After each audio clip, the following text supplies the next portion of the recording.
NDPS ગુનાના ચાલુ તપાસના નાસ્તા ફરતા આરોપીને જલગાંવ ખાતેથી ઝડપી પાડતી લિંબાયત પોલીસ કમિશનર સુરત શહેર નાઓની અપાયેલ સૂચના હેઠળ no drugs in Surat city અભિયાનને સફળ બનાવવા શહેરમાંથી નાર્કોટિક્સની બદીને સંપૂર્ણ નાબૂદ કરવા સુરત શહેરમાં પ્રતિબંધિત માદક અને કેફી દ્રવ્યોને નશાયુક્ત વસ્તુઓની હેરાફેરી વેચાણ કરી યુવાધનને નશાના અંધકારમાં ધકેલવાની પ્રવૃત્તિ કરતા ઇસમો ઉપર વોચ રાખી પ્રવૃત્તિ અટકાવવા આપેલ સખ્ત સૂચના અનુસાર ખાસ પોલીસ કમિશનર સેક્ટર 1 નાયબ પોલીસ કમિશનર ઝોન 2 મદદનીશ પોલીસ કમિશનર ડી ડિવિઝન નાઓના માર્ગદર્શન મુજબ પોલીસ ઇન્સ્પેક્ટર એન.કે. કામળિયા નાઓની સૂચનાને માર્ગદર્શનથી second police inspector C S. Dholakia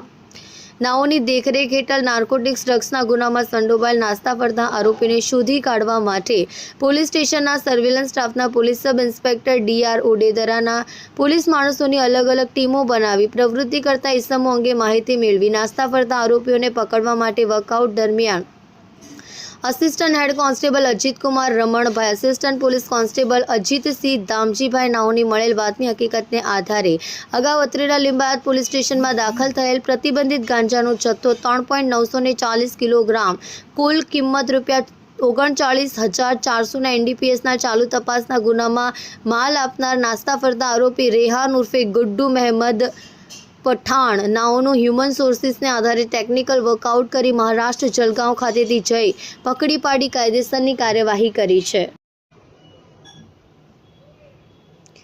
Kalpesh Rana સાથે જોતા રહો ન્યૂઝ 9 ગુજરાતી।